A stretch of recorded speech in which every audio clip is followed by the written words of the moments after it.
하나님 참 감사합니다. 이 아침에도 창세기의 말씀을 통해서 우리의 근본적인 부분이 치유되며 또 우리의 심령 가운데 뿌리 박혀 있던 불신앙이 완전히 뽑혀지게 하시고 하나님의 약속을 믿는 믿음의 사람으로 하나님께서 의로 여기시는 사람으로 또 이 아침에도 인도받기를 소원합니다. 우리 각자에게 주시는 주의 음성을 듣는 축복의 시간이 되게 하여 주옵소서. 말씀의 능력이 임하는 시간이 되게 하여 주옵소서. 예수님의 이름으로 기도드렸습니다. 아멘. 네, 오늘은 창세기 15장 전체를 봐야 되겠습니다만은 6절부터 11절까지 보도록 하겠습니다. 창세기 15장 6절부터 11절까지입니다. 봉독합니다. 아브라함이 여호와를 믿으니 여호와께서 이를 그의 의로 여기시고 또 그에게 이르시되 나는 이 땅을 내게 주어 소유를 삼게 하려고 너를 갈대아인의 우르에서 이끌어낸 여호와니라. 그가 이르되 주 여호와여 내가 이 땅을 소유로 받을 것을 무엇으로 알리이까? 여호와께서 그에게 이르시되 나를 위하여 3년 된 암소와 3년 된 암염소와 3년 된 숫양과 산비둘기와 집비둘기 새끼를 가져올지니라. 아브라함이 그 모든 것을 가져다가 그 중간을 쪼개고 그 쪼갠 것을 마주 대하여 놓고 그 새는 쪼개지 아니하였으며 솔개가 그 사체 위에 내릴 때에는 아브라함이 쫓았더라. 아멘. 오늘 제목은 아브라함의 불신앙이라는 제목입니다. 창세기 15장에는 아브라함의 불신앙이 이렇게 나와 있는데요. 원래 아브라함은 갈대아 우르에서 우상신을 섬기던 그런 사람이었죠. 하나님이 그 아브라함에게 은혜를 주셨고 은혜로 말미암아 믿음의 조상으로 부름을 받은 것이죠. 가나안 땅에 와서 불신앙으로 또 애굽에 내려가고 자기 아내를 누이라고 속이는 그러한 불신앙도 했습니다.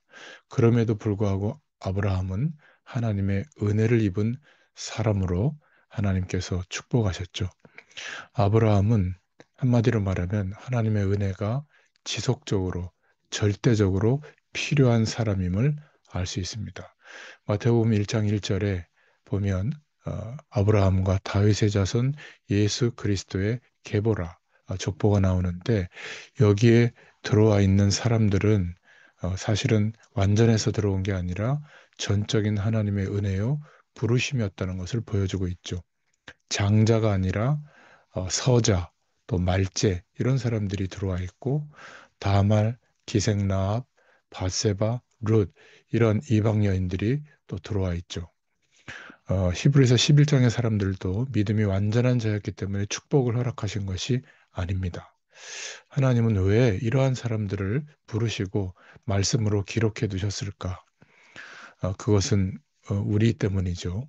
절대적으로 메시아 그리스도가 필요했던 사람들이었습니다. 그래서 그리스도가 절대적으로 나에게 필요합니다.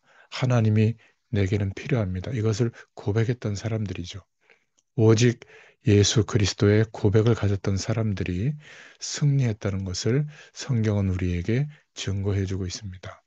누가복음 18장 9절부터 14절에도 보면 바리새인과 죄인 세리가 나오는데 하나님 앞에 인정받은 사람은 세리였죠. 죄인임을 고백했던 사람입니다. 죄 중에 가장 큰 죄는 죄인인데 의인인 척하는 겁니다.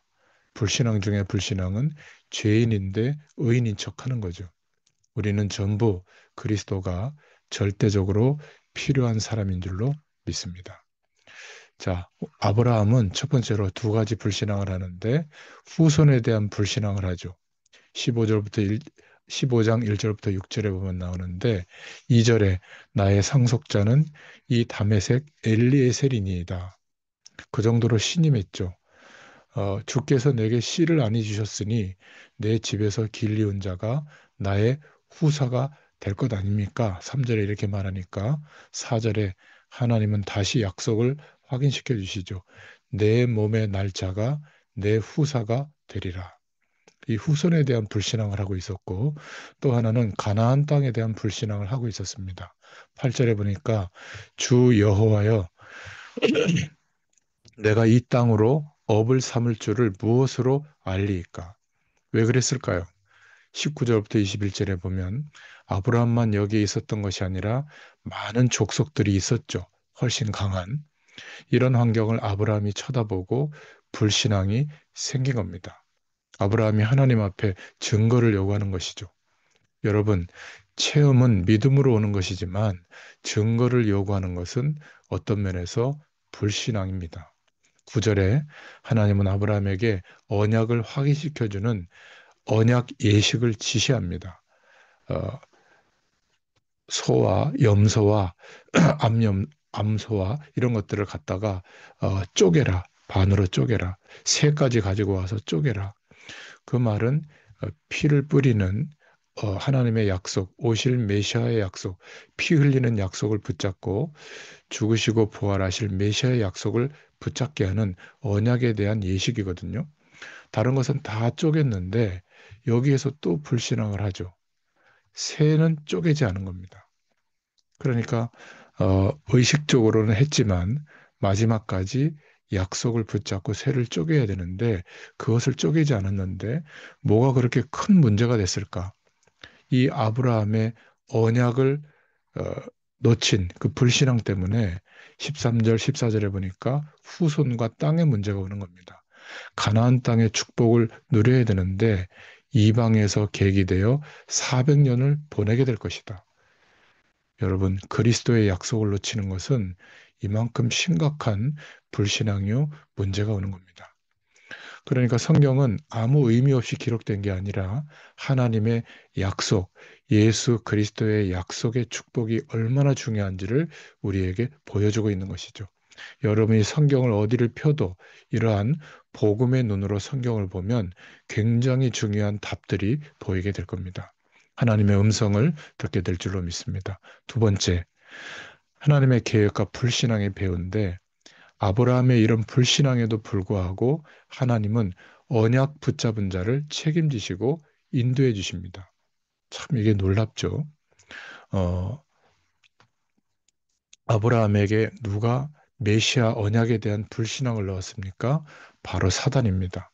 우리에게도 오직 그리스도가 되지 못하도록 사단이 역사하고 있다는 사실을 항상 기억해야 됩니다.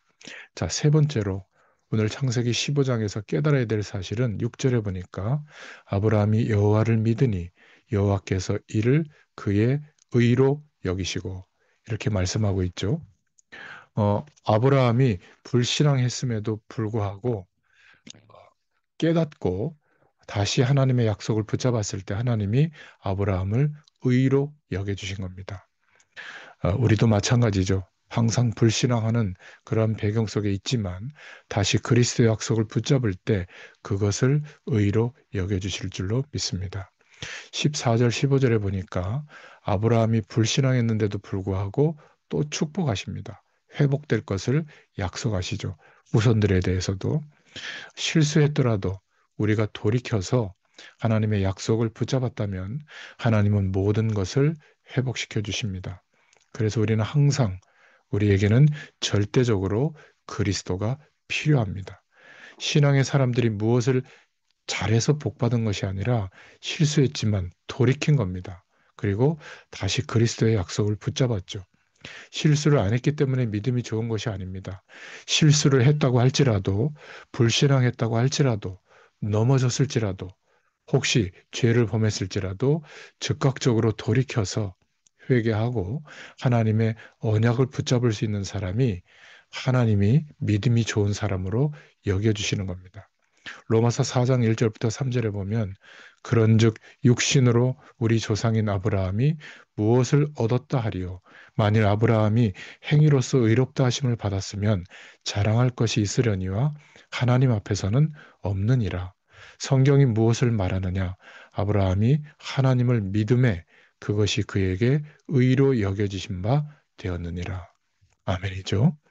아브라함의 의는 불신앙과 실수에서 돌이켜서 다시 메시아의 언약을 붙잡았기 때문에 하나님은 아브라함을 의인이라고 인정하신 겁니다. 히브리서 11장의 사람들도 마찬가지죠.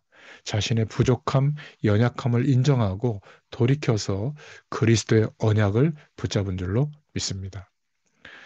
하나님은 아브라함의 불신앙과 어떤 면에서는 관계없이 언약 백성을 또 회복시켜 주시죠.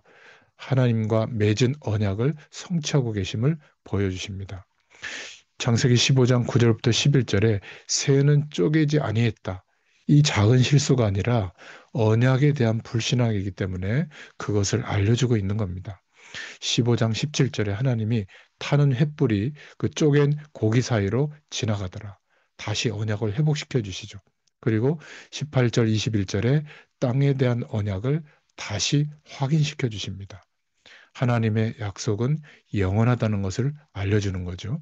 그래서 구약에는 피를 흘려서 제물을 대신 내 죄를 전가해서 그 제물이 죽임당하고 제단에 피를 뿌리고 연기를 태워 올리는 그 제사를 드려야 되는 이유는 오실 메시아 그리스도께서 오셔서 피 흘리시면서 죽기까지 하나님의 약속을 지키신다, 완성하신다. 그 언약 속에 있게 되도록 예배를 드리게 한 겁니다. 오늘 아브라함의 불신앙을 살펴봤는데요. 성경은 이렇게 굉장히 중요한 하나님의 언약에 대한 사실을 확인시켜주고 있습니다. 오늘 결론입니다. 하나님은 지금도 살아계시고 지금도 말씀으로 약속하신 그 언약을 성취하고 계십니다. 불신앙했더라도 빨리 돌이켜서 예수 그리스도의 약속을 붙잡고 우리를 부르신 부르심의 이유, 땅 끝까지 이 복음을 증거하게 하시는 하나님의 언약 속으로 우리의 인생이 들어오기만 하면 하나님은 또 언약을 우리의 인생을 통해서 성취해 나가시는 줄로 믿습니다. 이 축복이 오늘 하루 동안에 우리의 모든 삶 가운데 확인되시기를 예수님의 이름으로 축원드립니다. 기도합니다. 하나님 감사합니다.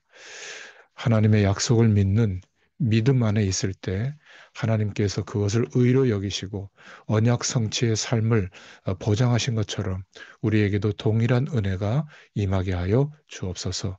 오늘 하루도 이 축복이 확인되어지는 우리의 하루가 되도록 역사하여 주옵소서. 예수님의 이름으로 감사하며 기도드렸습니다. 아멘. 계속 기도하시기 바랍니다. 감사합니다. 감사합니다.